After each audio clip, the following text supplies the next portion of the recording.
Some other things that are really important about this curve, you are going to see questions that ask you to find like the range of the scores that fall within one standard deviation of the mean. So whenever you see the words within one standard deviation, they don't only mean between 0 and 1 standard deviation. When they're saying within 1, that means like the distance away from 0 is 1, whether it's in the positive direction or the negative direction.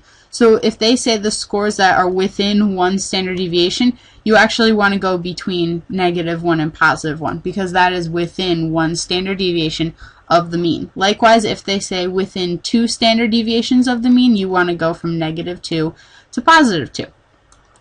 While we're talking about those ranges, you will also see questions, and it looks kind of weird at the time, and they'll ask you something like, find the range of scores that represent 68.2% of the data. And you're like, 68.2%? How on earth am I going to figure that out? Like, what am I supposed to do? Like, add up a bunch of different things and try to get it to be 68.2? The reason why they say questions like that is because if you add up all of the scores that lie within 1 standard deviation of the curve, all of that adds up to be 68.2. So that's a number that I need you to write down. That's a number that I need you to memorize. 68.2 is the data that's within 1 standard deviation of the mean.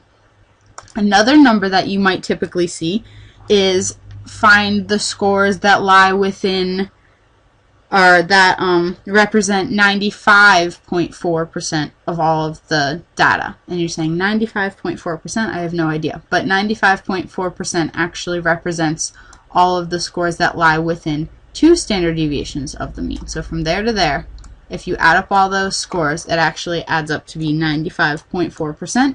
That's another question I need you, or another value that I need you to memorize.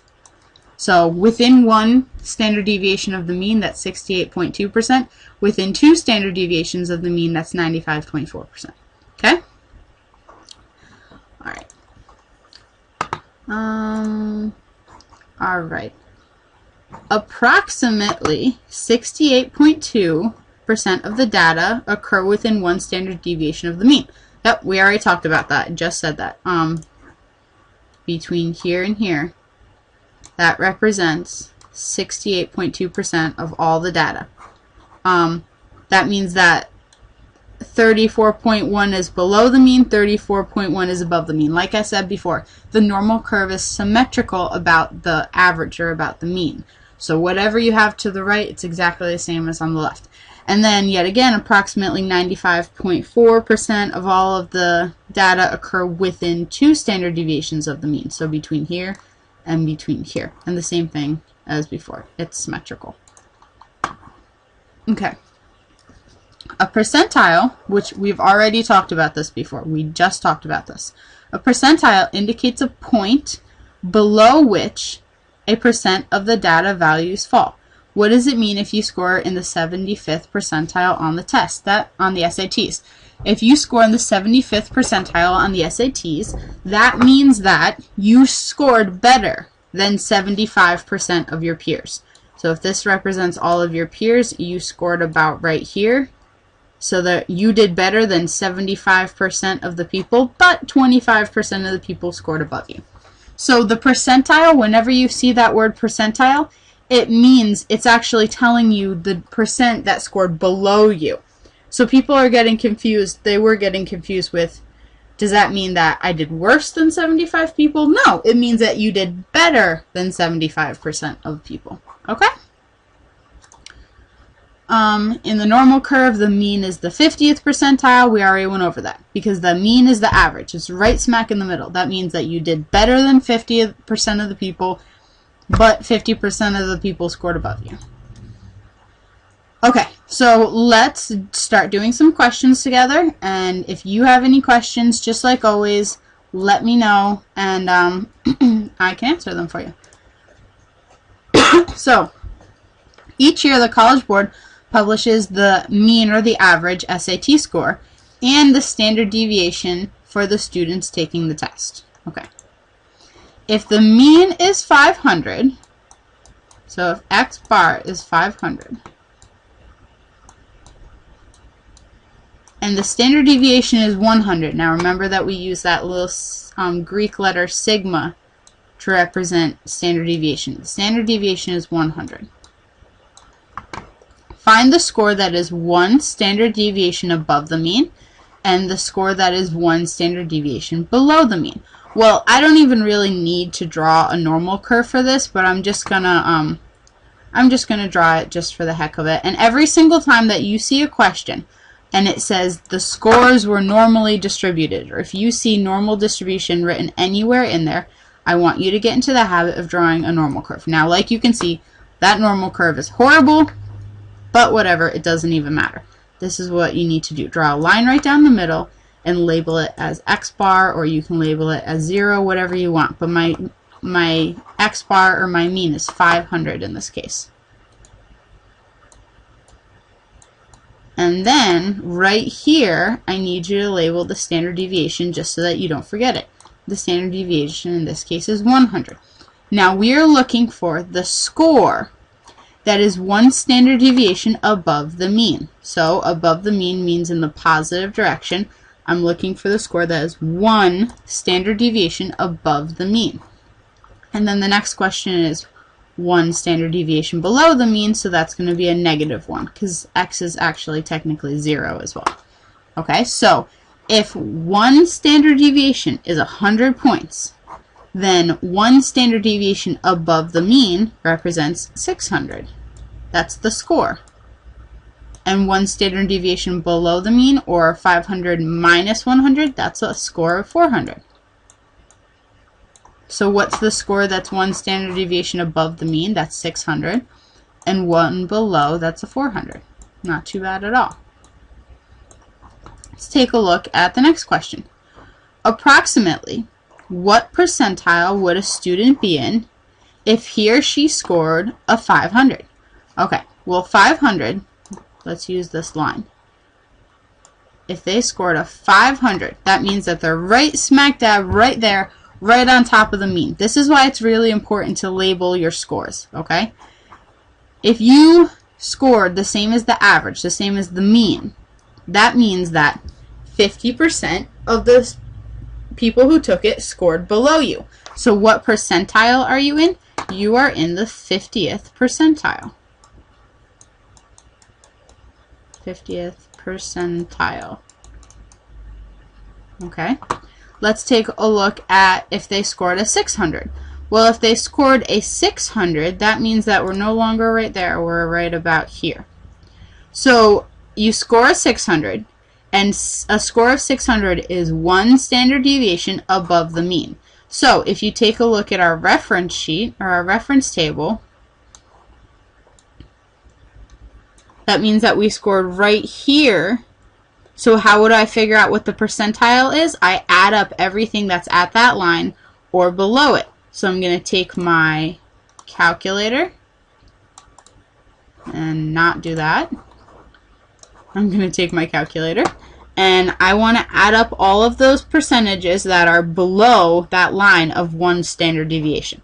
So starting at that line right here, I'm going to start at 15 plus 19.1 plus 19.1 plus another 15 plus 9.2 plus 4.4 plus 1.7 plus 0.5, and the last one's 0.1.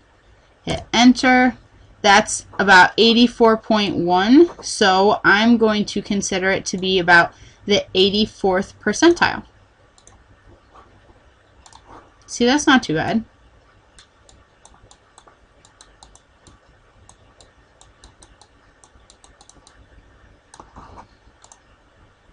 Okay, what if you scored a 450? Well, that means that you're not quite on the average and you're not quite 1 standard deviation below the mean.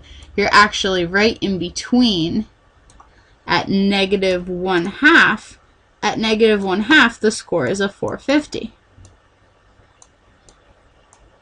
So let's just move our line right down here, and we're looking at the score of a -1/2. So how am I going to figure out what the percentile is?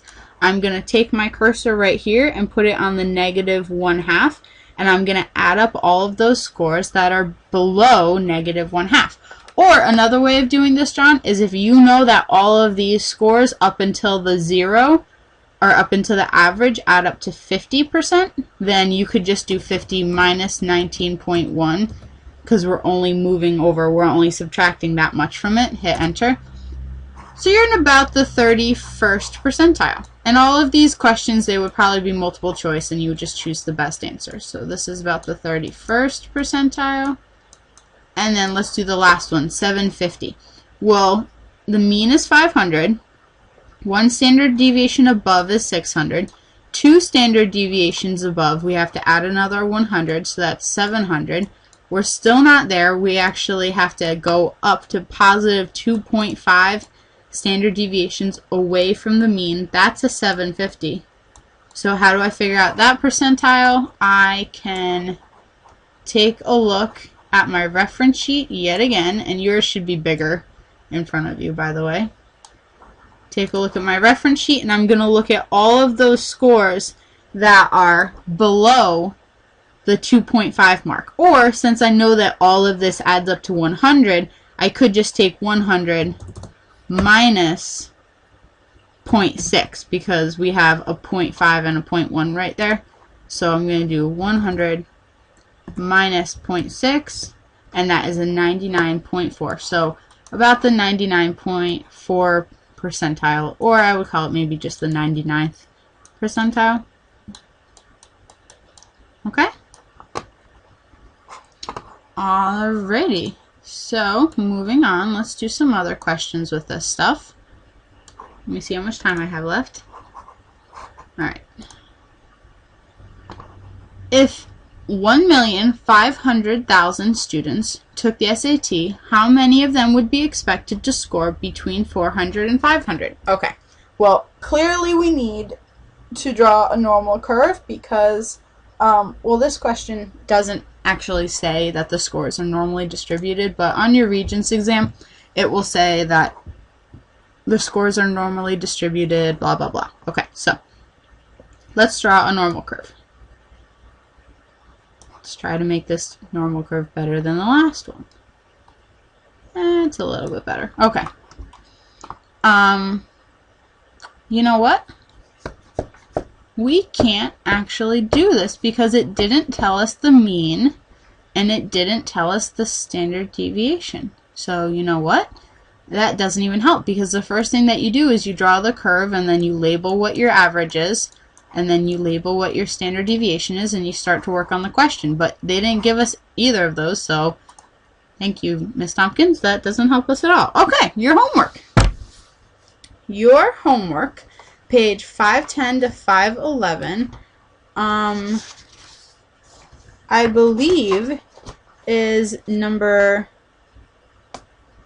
106 or 107 at this point. I'm going to pull up the exact homework assignment thing and then show it to you in 1 second, okay? But I'm going to stop this video and I'll be right back.